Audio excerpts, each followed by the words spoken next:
We can't care what Hollywood thinks of us. We really should start just creating our own industry.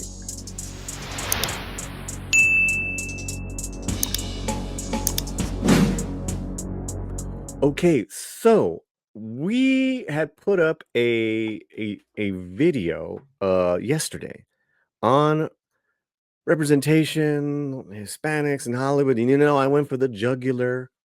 I was like, let's smash this up. I wanted to read this really good letter from Happy Roach, and Happy Roach has been with us in the channel for a while, and I would love to get some of your reactions. So let's go ahead and read this. I believe that films such as La Bamba stand to deliver. Real women have curves, Scarface, Carlitos Way, The Pest, Traffic, How to Be a Latin Lover, Desperados, Land of the Dead, Machete, and Planet Doom capture multifaceted depictions of Latinos. I know the immigrant, drug lord, gang members, and the fiery, sultry Latin lover are stereotypes and tropes that have been done to death. However, I believe that they can be explored and parodied. Like not many women are going to fantasize about Luis Guzman being a Latin lover. Good point, my man. We can also explore why the Latin drug lord is popular and even romanticized. In other words, while I want new depictions of Latinos, especially those created by them, do not go overboard and try to sanitize Hollywood about some tropes that may hold some elements of truth, or get so paranoid about your image that you're trying to prove to whites and others that you're not that stereotype. American audiences should be mature and educated enough not to understand stereotypes and real life.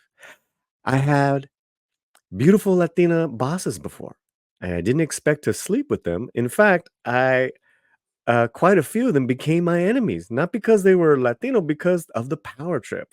I'm black and I'm witnessing a black Hollywood, either obsessive sanitation and milquetoast characters or characters that are obsessive with trying to destroy a stereotype rather than let the character be.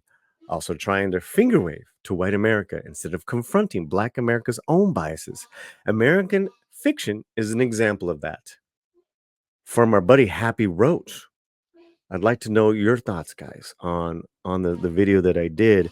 So listen, I got to tell you guys right now, American fiction, when I saw the film, inspired a lot of of these videos this week. And then the articles from Carlos Cantana, which are in posted in those videos, inspired me as well, because we can't be quiet about this. We can't be silent. And in our expression and talking about it, we're going to create discussion, such as what Happy Roach brought up. And in our discussion, I expect, I expect to be disagreed with, not agreed with, disagreed with. The more that I am disagreed with, the more I know discussion, freedom of expression, freedom of thought, freedom of talking is at work. And that's what this is right here.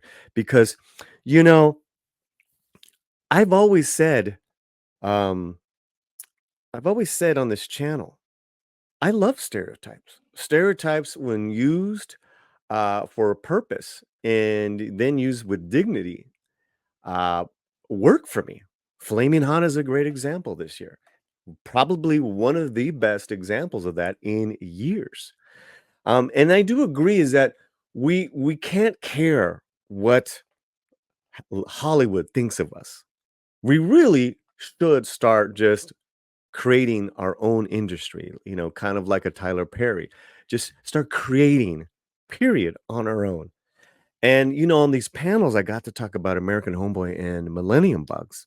It's very interesting because both were independently produced, and we've had these filmmakers here. Now, the thing with American Homeboy, it is a documentary, but the model he created all on his own. He wasn't just the filmmaker; he became the executive producer that got his own money, not just to produce the documentary on his own, but to also get a streamer created for later for for the purpose of being able to stream it after it hits the theaters. So he did that. Now, once he did that, and once he had a product, he went all over the country and made deals, direct deals with movie theaters to screen his movie. And what happens? Yes, you know it. He got a big cut. He got a direct cut that he did with the movie theaters, which you would never get from a Netflix. You would never get through a studio. Hell, if it was through a studio, they would have bought Brandon off, like last year and probably added the X to it. But the thing is that when he tells his story of how he did American Homeboy to other filmmakers who are independent filmmakers, they're like in shock because they're like, that is just not done. Nobody does that, because independent directors with their project, ultimately, they want to work in Hollywood. They want to get that deal. Even if it means pennies on the dollar, they want to have their film on Netflix, but they get pennies back in residuals. Not the case with American Homeboy. And then really fast, guys, the case with Millennium Bugs is that here was a movie that was deemed not Mexican enough to to Alejandro, the filmmaker, from studios that he met. It wasn't Mexican enough. Alejandro Montoya Marin from Mexico made this like really cool Y2K dark comedy, wasn't Mexican enough. So you have these constant challenges that Latino filmmakers and creative people face every day with Hollywood. Now, as you know, we're seeing more and more of this independent spirit, independent from the Hollywood system, really start to rise again. And we got to keep that going. We got to keep that strong, which is why I did those videos. And even in one video, I just basically read Sarlos's words because those words were just so well done, so well thought out. And of course it is, 'cause Carlos Cantana is a published author. I'm like, listen, I'm just gonna read his article. And so that video is up. But I wanted to thank Happy Roach for this because the thing is it's an ongoing conversation, but we can all agree that representation has to be done through an authentic lens. It cannot be done through a Wocoso piñata lens.